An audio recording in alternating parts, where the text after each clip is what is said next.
হাসনাবাদ ব্লকের মুরালিশা পঞ্চায়েতের ঘোষপাড়ার পার্শ্ববর্তী গ্রাম মণ্ডলপাড়া তৃণমূলের মহিলা নেত্রী তিনি চাকরি দেওয়ার নাম করে ৩৭ লক্ষ টাকা গণিবাড়ি এক ভদ্রলোকের কাছ থেকে নিয়েছে। সেই ভদ্রলোক দীর্ঘ আজকে ৪-৫ বছর রাস্তায় ঘুরছে, সেই চাকরিও দেয় না এবং ঘটনার থেকে তার টাকাটাও ফেরত দেয় না। সেই মহিলা নেত্রীর নাম হলো রীনা মণ্ডল। ইনি তৃণমূলের মহিলা নেত্রী, ইনি সততার কথা বলছেন, কিন্তু ঘটনাতে এনার কাটমানিগুলোর আপনারা ভালো করে খুঁজে দেখুন। ও ছাড়াও আরও অনেক জায়গা থেকে কাটমানি নিয়েছে চাকরি দেবে বলে, কিন্তু একটা চাকরি দেয়নি। নিজের মেয়েটার চাকরি নিয়েছে আর পরের সর্বনাশ করেছে। সেই মহিলা নেত্রী হলো রীনা মণ্ডল, মুরালিশা মণ্ডলপাড়ায় বাড়ি। আপনারা বাংলার মানুষ জেনে রেখে দিন। মুরালিশা পঞ্চায়েতের হন্যে হুজুর রাস্তার টেন্ডার করে কাজ না করে টাকা তুলে নিয়েছে। মুরালিশা পঞ্চায়েত সদস্য কাদের, যে দিনরাত মদ খেয়ে থাকে, কাদের মুরালিশা পঞ্চায়েত সদস্য কাদের রাস্তার টেন্ডার করে কাজ না করে টাকা তুলে নিয়েছে। এর জন্যই দায়ী সম্পূর্ণ মুরালিশা পঞ্চায়েতের অঞ্চল সভাপতি আখের আলী মণ্ডল সই না করলি এই টাকা উঠেনি।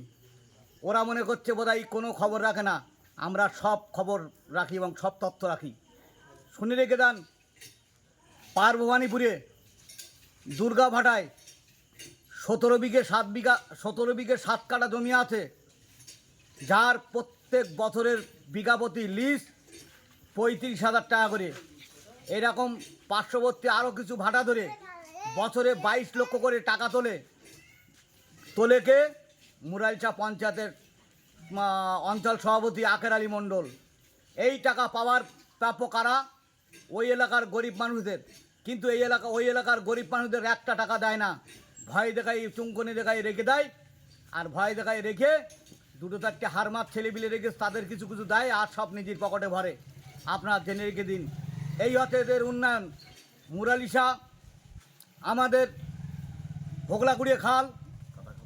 হোগলাকুড়িয়া খাল এবং মিরিয়াবাদ জলকার ট্যাক মিরিয়াবাদ, আমাদের আমলে আমরা পার মাথা পিছে 135 টাকা করে লিজ দিয়েছি, মানে খাদ জমির টাকা দিয়েছি, 130 টাকা করে দিয়েছি।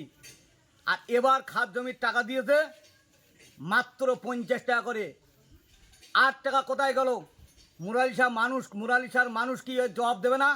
অবশ্যই মুরালিশার মানুষের জবাব দেবে, এদের কাটমানির জবাব দেবে। আমি শুনছি এই যে উত্তর মুরালিশা থেকে পুরো কাটাগাল অবধি এর টাকা তোলে স্কেন্দার গাজী, হাসনাবাদের ব্লক সভাপতি। আর 4 বছর কোনো খাদ জমির টাকা দেয় না, নিজের পকেটে ভরে রেখেছে। এই এদের উন্নয়ন, এই এদের মানে হচ্ছে ব্যবহার। এরা কাটমানি ছাড়া চলে না।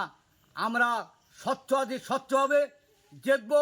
আইএসএফ বৈশাখ উত্তরে জিতবে এবং পশ্চিমবাংলা তৃণমূল কংগ্রেসের সরকার থাকবে না। এটা আমি দায়িত্ব নিয়ে বলছি, তৃণমূল কংগ্রেসের সরকার থাকবে না, তৃণমূল কংগ্রেসের সরকার থাকবে না।